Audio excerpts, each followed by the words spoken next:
I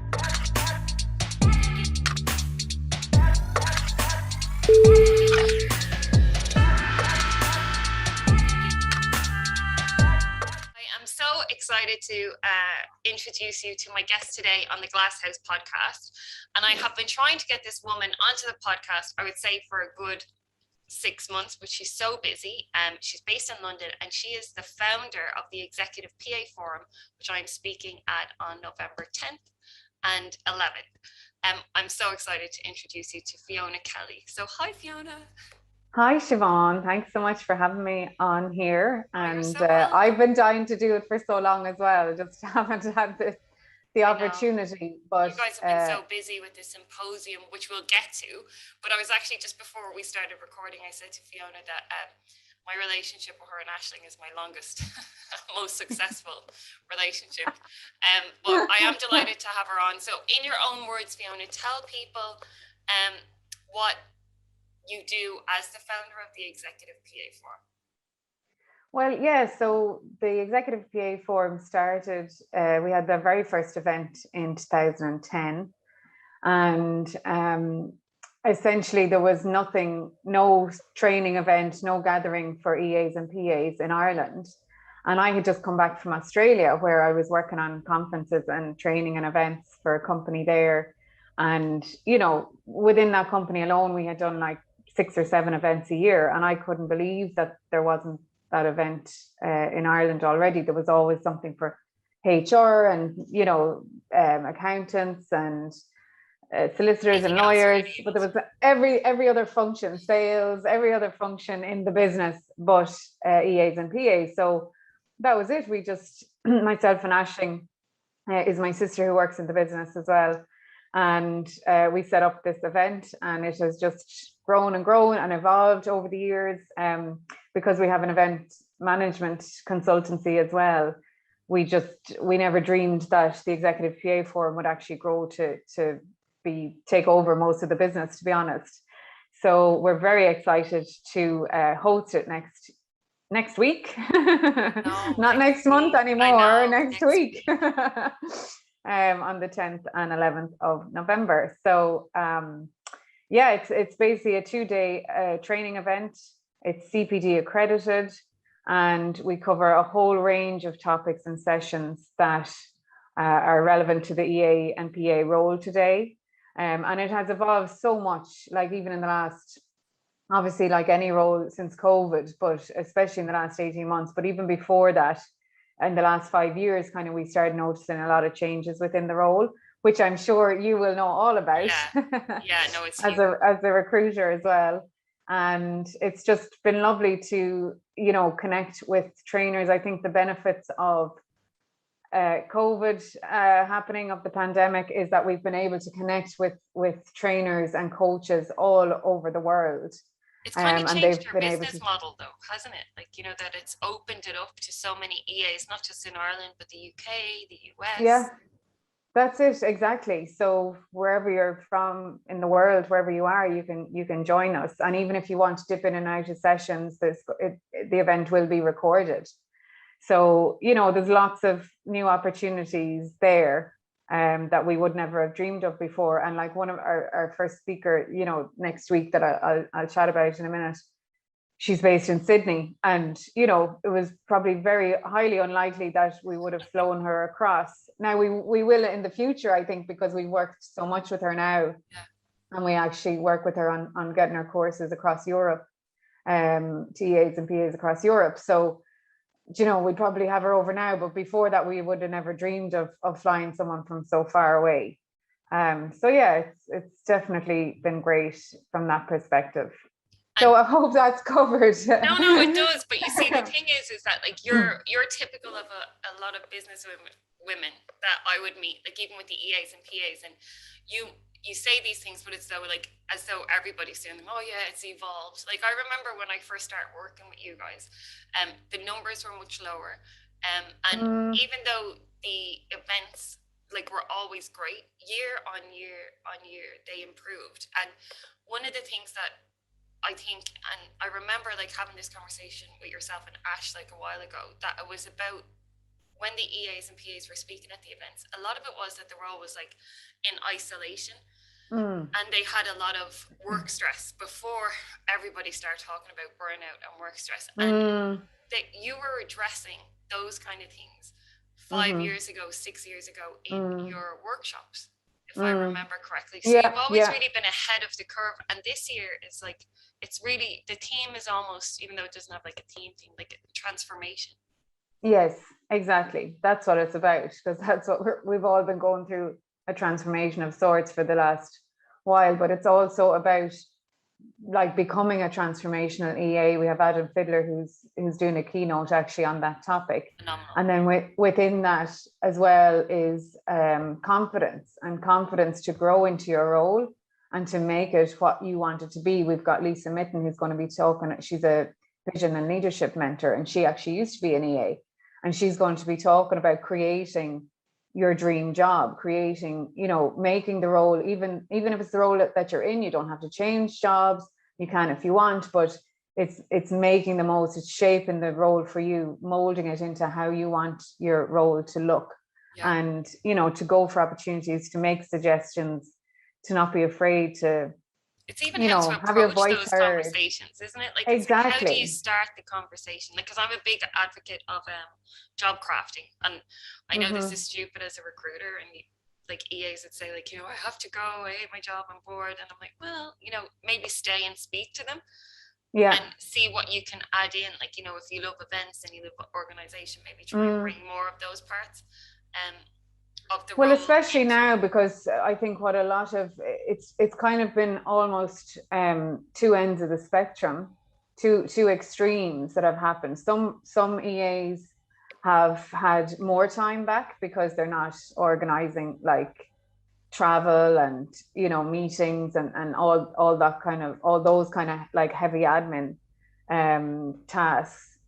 So there's an opportunity there to actually take on further projects. But then there's also the other EAs who have been given even more, depending on the industry, of course, where it's like, oh no, we've got to deal with this issue. We don't have someone in place. We don't have an operations manager. That's going to land on the EA's desk.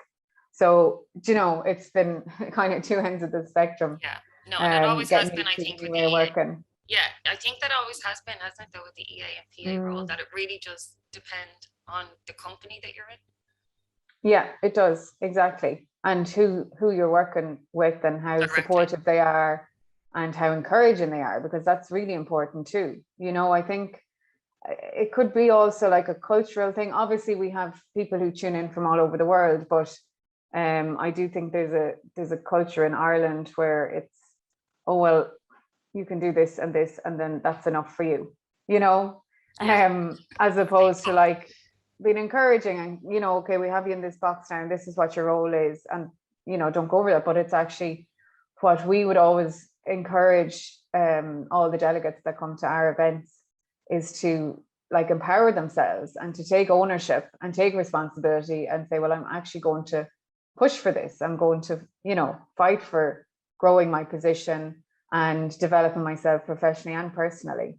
And it's just about, what have you got to lose? What's the worst thing? Like myself and Siobhan, we've both worked in sales for years, and we both know that like the worst thing that can happen is you get a no. Yeah. But isn't it better to go for that and get the no than regret not having gone for it? I always think with that, and it's always easy for me, and like this is what I'll be talking about on the day of the forum, but it's always easier to give advice. But at least when you ask, like my nanny used to say, a closed mouth won't get fed.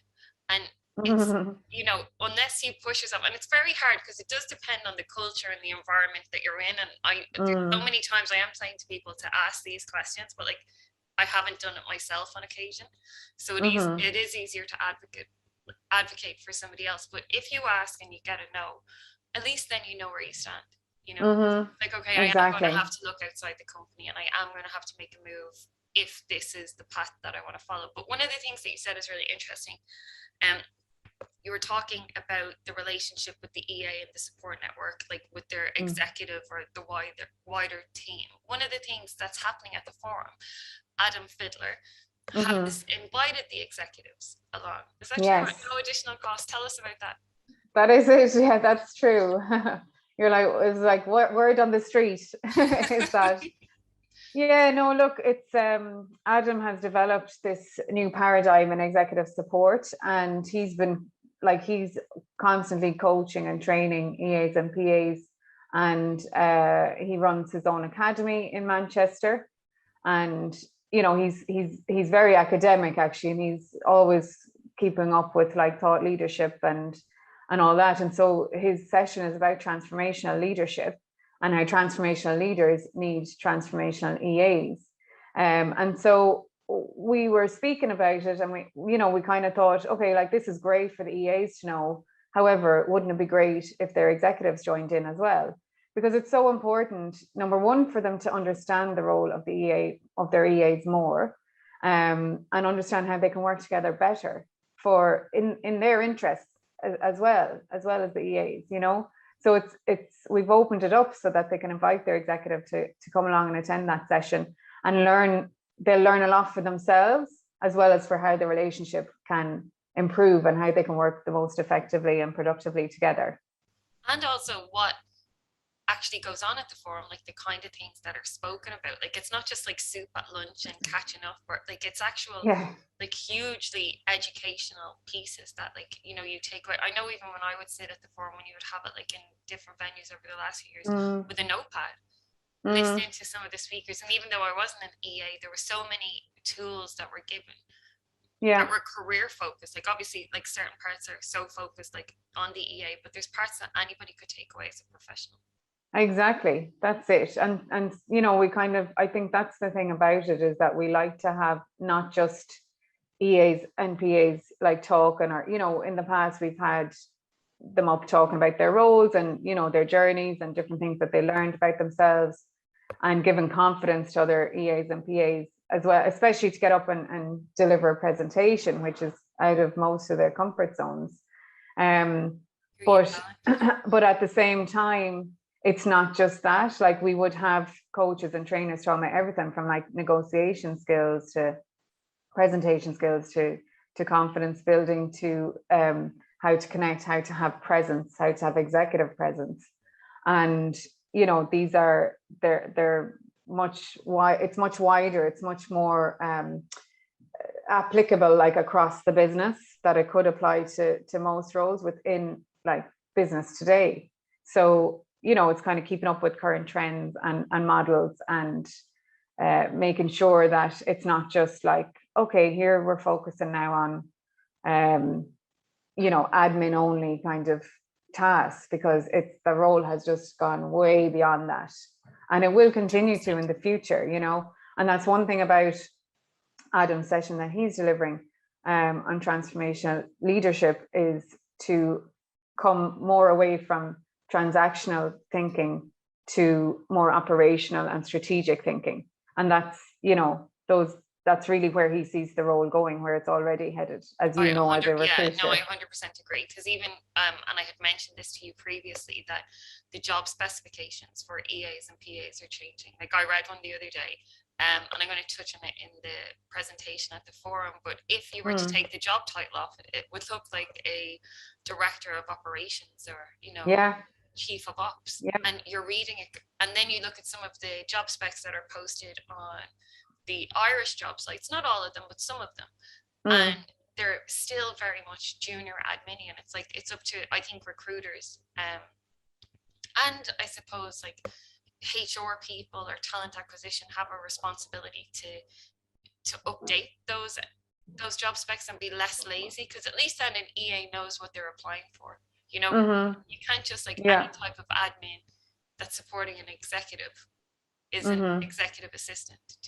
like you had said something to me previously though, that when you see a job ad for an accountant, like an accountant is an accountant, like fully qualified, however many years experience, there's no really gray area, where there is a huge element of gray area with the and it changes from organization to organization as well, and we would, like, sometimes during the year we would have EAs and PAs get in touch to say our role is changing, the team is changing, they want to move us from reporting directly into like a centralized function, and we're not happy about it, and they don't understand the role, they don't understand how important it is. We have a direct relationship with the person we're supporting, and I think it is that lack of understanding across the business world, across the corporate world, of what the role actually entails when things like that happen without even consulting the EAs and PAs before they begin to implement them. And we'd have other people would get in touch during the year, and they say, my boss is changing, I've been working with them for 10 years and I'm nervous about the ones coming in and how it's going to affect me and my role. And I think those are especially the times where they need to kind of empower themselves to go, this is how I work. I shouldn't just, obviously I've got to be flexible with the new executive coming in, but it should be a partnership. It shouldn't be, oh, I just have to, march to the beat of their drum now. It should actually be like, well, this is how I've worked, up until now successfully with the current boss. And if they're leaving, this is my way of working, and obviously we'll come to compromise, but I'm not just going to go, okay, you're the new head honcho and I better just do whatever you want. So it's things like that, I think, that are important, that we would always try to encourage our network. No, and you do it so well, but like as you said, the transformational EA, and I've seen it before, is that like they're advisory, so it's not that they're setting the expectation for the CEO that yes, I'm not, this is what I'm doing and drawing your line in the sand. It's yes, like, and Adam, actually, I'm glad you said that, because Adam is so adamant about saying, you're not the leader, you are the manager in the relationship. You manage everything so that the leader can achieve the vision 100%. And the objectives they're going for. They will still not just want to be, but they are going to be the leader. So there are, it's that's definitely something. Yeah, and that's the partnership that we spoke about, though. So it's like that, if that's the leader, then the EA can tell, as a manager, can say, look, this is where I can row in and help, and this is how I do it. What do you need? But that's only if the leader has communicated the strategy. Exactly. And they also know where they're going. Of course, we're going to have Monique Hellstrom, who was a former EA to Simon Sinek. And so we're very excited about having her. And she's also going to talk about the difference between leadership and authority, and how you can cultivate the dream team partnership with your executive. So, we're very excited to hear her speaking, because obviously, Simon is a busy man and in demand, and, like at the top of his game. And so obviously she had to keep up with that and make that partnership work. So we're really looking forward to one of the things she's going to talk about is how to identify, accept, and use your natural strengths and abilities to accomplish anything within your role. So we're very excited about that one. Yeah, I'm dying to see her speak too. And Adam, to be fair, I'm like, you've got some phenomenal speakers. In relation all to of them, I know. In relation to say somebody like Monique, who has, I think I saw that, when Simon Sinek always says, like, find your why, and that she's like, she was the find the how. Like, she was the how to Simon's why. That's it. That's what she and is. it's almost like this yin yang relationship. But that's for people who want to go for this, for the transformational roles. But there's also then people who want to be the executive assistant, but then also, maybe focus more on the diary management and less in relation to strategy and operations. But there's still a lot for them within the forum, which I've noticed. Yeah, absolutely. Like with the speakers and trainers that we get on board, we try to just cover like a broad range that can be applicable to everybody. And even if you're not at that stage in your role where you are more a strategic level, it's something that you can aspire to, or it's something that will help you actually define your career path. Like that, you could say, that kind of sounds like the work that I would like to do. That sounds like the role I would like to have in the future. So now I know that, I know what to expect, I know exactly how it should look, and obviously getting advice from from yourself, Siobhan, as well, will be helpful for anybody who's attending the forum, you know, Yeah, I hope so. in I was terms of actually doing that. I was rereading or re-editing my talk, or whatever you want to call it, the presentation, Mhm. you know, the 30-minute one for the first day. And Yeah. I was reading it and I was thinking, because I remember the previous year's speakers, you know, like over the years, and I was thinking, I feel like maybe I was just too honest in it, you know, like do I need to make it like a little bit softer, or like, you know, pull at least a few punches? And then I was thinking, realistically, people need the information to know what the current market is like, you know, and Yeah. and in black and white, you know, that like these are going to be the challenges, and these are going to be, you know, what you can take from them. Like there's always, especially after COVID, like there's the change that's happened like across the board, but specifically in the EA and PA world, it's been accelerated, you know, because you are working from home. You are Yeah. then trusted to work remotely. And I find it funny that a lot of companies who wouldn't let people work from home, or, you know, because it was like trust, or we need you in the office, when it had to happen with COVID, productivity went up. So did Yeah. levels of burnout. Because people Mm. didn't know, Well, yeah, because people didn't know when to switch off. You know, it was I like they were know. terrified of missing an email. So they're like literally sitting at their kitchen table. I know. It's a tricky one. Like we had an office in Bagot Street for a number of years, and then it ended up like we were out and about so much and doing different events and everything. We ended up like just getting our posts sent there. But I found the days in the office I loved, because it was so buzzy and, you know, interactive, and you have the chats with people and everything. But I got nothing done. So I've essentially been like working remotely, even if I'm on the go or I'm in different locations. I've essentially been working remotely for 8 years, I suppose. So You're ahead of the curve I again. was well prepared for the pandemic, but you know, I still felt for people who would have had their you know, their regular corporate job, and they were in at these hours and they left at these hours. And I mean, you and I both know that the EA role can, oh, there's no, I won't say it again. I wasn't talking to you. Big Brother's watching. Big Brother's watching and listening. But anyway, so they would have to have done many late nights, you know, and taken their work home with them and everything like that. But I think to be full time, and you know, people with children as well, especially, my heart went out to them, because how to manage that, you know what I mean, to manage your workload, to manage your boss as well, and then manage your family too, especially when the schools were shut, like just really challenging times. So it's no wonder, I think, that, but I think a lot of people just really had to just go, do you know what, enough is enough, something has to give, this has to work in a different way. And I think the key thing, like anything, is just to keep having conversations with the people that you work with. And you know, I do think that it showed the levels of trust for people. You know, it gave the opportunity to say, well, we can trust that they're working from home, they're actually getting stuff done, you know.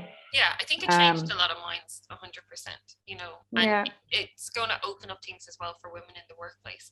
But back to the EA forum, because we can talk about this next week, but back to the EA forum. Tell me a little bit about the workshops that are happening on the second day. Yes, so Lisa Mitten, actually, who, as I was saying earlier, she's a vision and leadership mentor, and she's delivering a talk on the forum day, which is the 10th, next Wednesday, the 10th.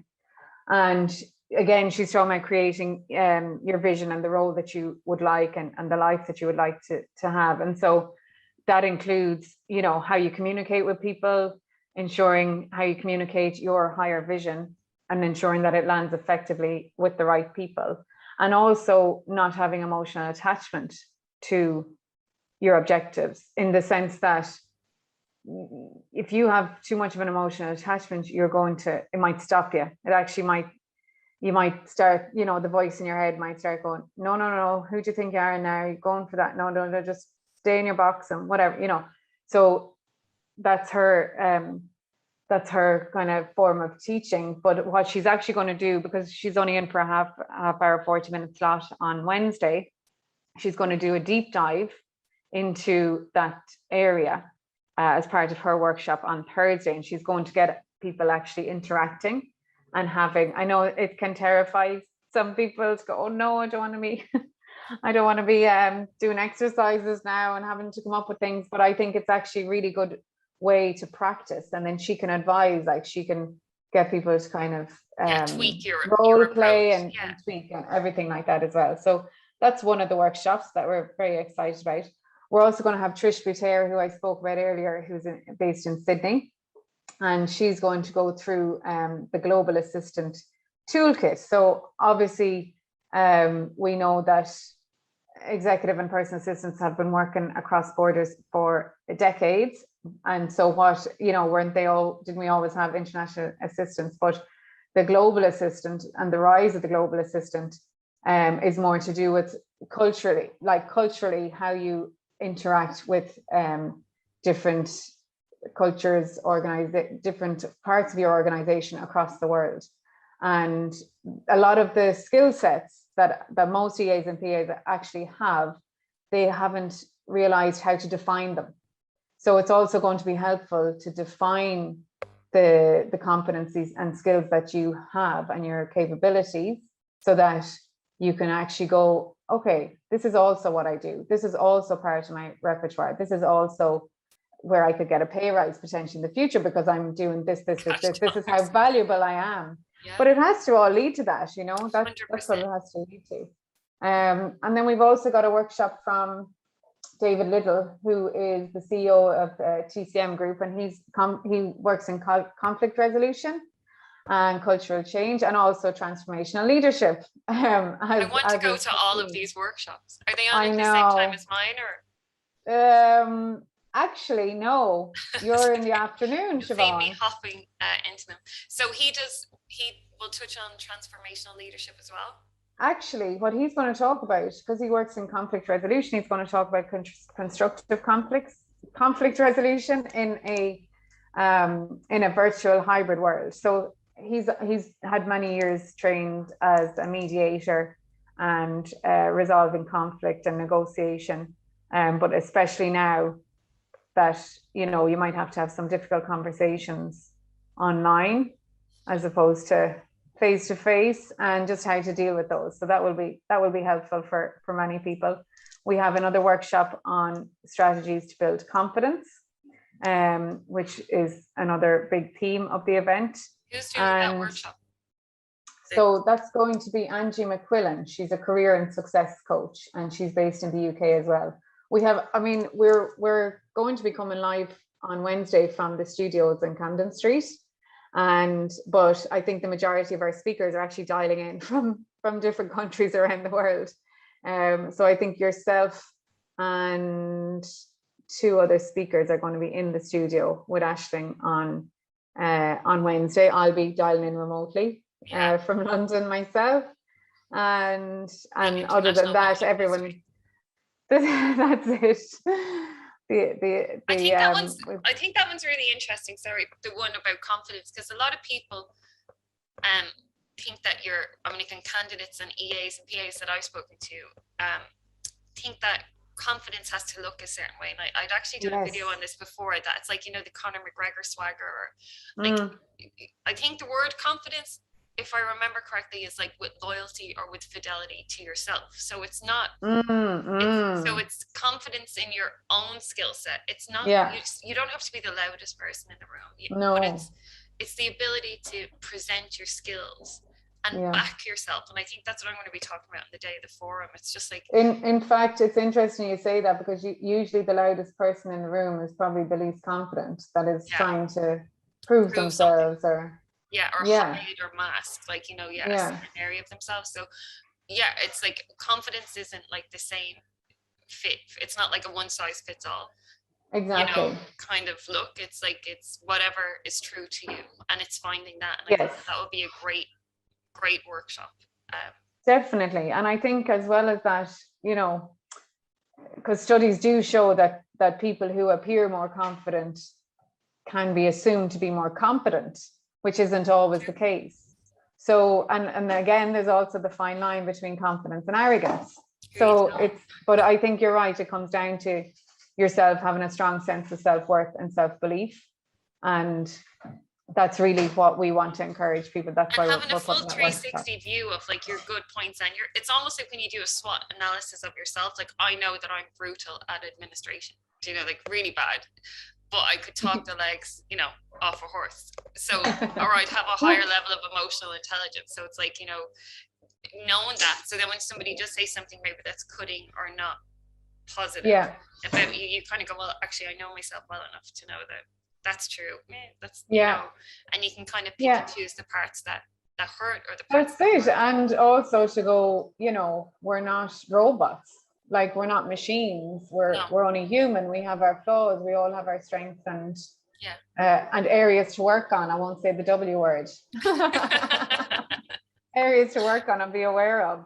But you know, that's exactly what it is. And then obviously we have your lovely workshop on career strategy. If you'd like to talk about a bit about that.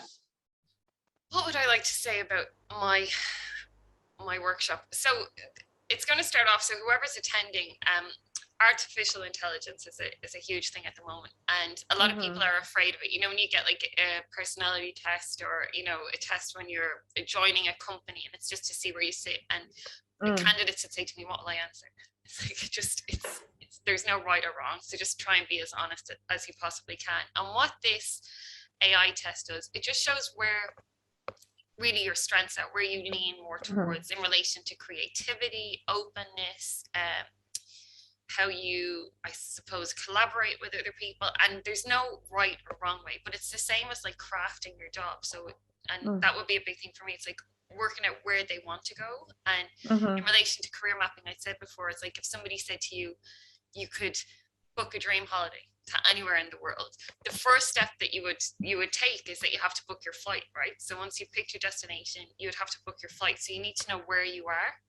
And that's the same with career mapping. You need to have like a really honest look at where you are in your career, what part of the job you currently hold or want, you know, have held that you hated.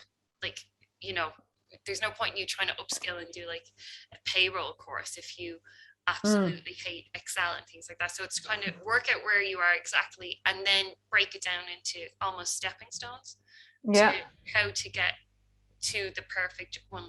There's no perfect job, but to the more ideal job, the more ideal industry. And then it's also looking at that, because work and our professional lives, especially with COVID, have become so blended, how to take steps to separate them.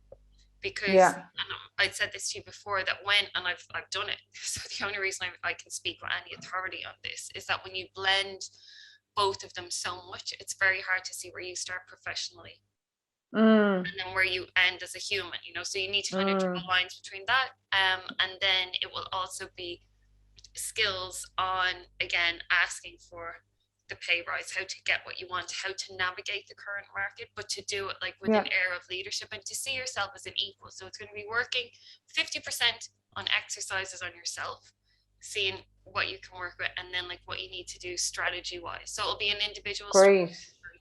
Yeah, so I'm excited. Very exciting. Yeah, that would be fantastic. Yeah, the workshops are the workshops are kind of my favorite ones to do. The forum days. Well, yeah. I know. Well, the workshops here are interactive, and you can actually, you know, people have time we've put that time together so they can actually sit down and work out, you know, do those exercises and come away with actually practical and actionable steps that they can apply straight away when they go back to the office, you know. With this workshop, like there'll be a timeline for them, for the attendees to set. So if they say, like, you know, what are we in November now? So if they want to start looking at a job hunt in February, what are the steps that they need to take to add like 10K to their salary?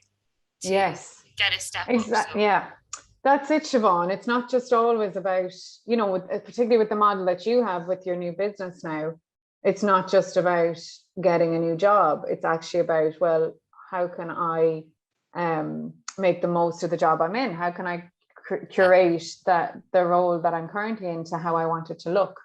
Yeah, because a lot of people love the companies that they're in. You know, it's just yeah, they're and the frustrated people they work with, yeah. yeah, and they're so frustrated, but they don't tell the people that they work with that they're frustrated or they feel not even, you know, underappreciated, underutilized. And Yes. then when they do go and ask for the, say, promotion or they ask for the raise, this is the first time they've actually said it to their manager, Yeah. you know, Yeah.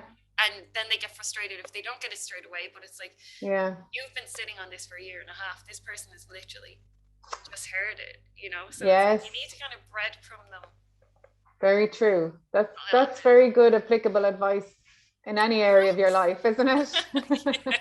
Not just for your career. Yeah, no, it's so true. Is there anything else that you want people to know about the forum?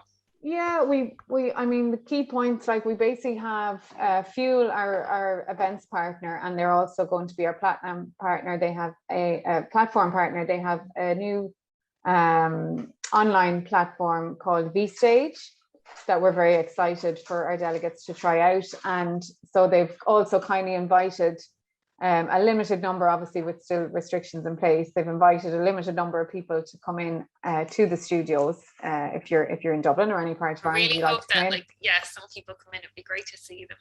Yeah, we've already got. I mean, I think we've limit on. We thought it was going to be 30, but now, you know, the government has asked to limit it, like limit gatherings as much as possible. So I think we might cap it at around 20, and because of the space we have, we can space people out safely. Yeah. But it would be nice to have a bit of a buzz and, you know, a few people gathering together, and then everyone else will be attending online. Some people will be playing back. But anyway, that's one of the key points. The second one, as we touched on before already, is obviously you can invite your executive to that session with Adam Fiddler on transformational leadership.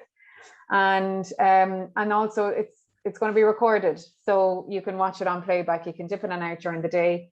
And yeah, so those are the key points. Just check out the schedule is there on executivepaforum.com. I'm going to share everything anyway. So like with Oh, this, so thanks, Siobhan. no, that's okay. I'm delighted. So I mean, and what I will say, because I know that you sell the event really well and you like can, you know, promote it and you know everything about the speakers.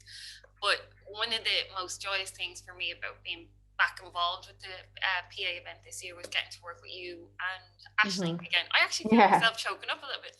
And no, the reason is because like you genuinely care. And like I work with a lot of business people, like, you know, and it's events and it's a money making thing. Like you do it for the love of it, you know, you do it for the relationships. And every year on year, it gets better and the feedback gets better and better. Yeah. And, you know, it's such a great community. And I know from myself from working like in this area for so long that the EA and PA role can be quite isolating. And what you've done is create a community. And now it's not, because of COVID, it's not just in Ireland. Like there's people from the UK, there's people from the US. So any of the people or any of the EAs or PAs or executives who are interested in learning more, reach out to me because I can send you some information on it as well. And there will be some information in the links. But if you want to go to an event that is accredited, that has like amazing speakers that will like really make genuine changes to your career trajectory and the way you manage any type of negative work emotion, but that we are going to come up against, I would advise you to make some space in your diary and get involved in this event because it is phenomenal. Well, I couldn't have said it better myself, Siobhan. Thank you so much. That was off the top of the head. No, but that's it. Sometimes it's great to hear somebody else talking about it and what it means to them, and you know what it means to the EAs and PAs that attend as well, and how the things that they learn are so applicable to the business, you know. And it really is. We do have an investment in professional development proposal, and it's essentially a letter to get approval for attending the event, to say, you know, these are the things that I'm going to learn, these are the benefits to the organization and to myself, and you know, can I get approval to attend it? So if anyone needs that as well, you can get in touch with us. But yeah, very excited. Next Wednesday, so it's all kicking off. Next Wednesday. I can't wait for your sessions as well, Siobhan. I can't wait for you to talk us through, give us an update on the market and and the opportunities that are out there at the moment. Yeah, no, I'm really excited. I'm excited to chat to everybody, and that like I know that it'll be like 100% straightforward, though I can give you that. I can guarantee you that. But I'm really looking forward to it. Next time we're going to do a podcast. I'm going to have yourself and Ash on, and we'll do it after the events, and we can chat about it then. Great. Thanks so much, Siobhan. Thank you so much. Thanks a million. Great to chat to you. Take care.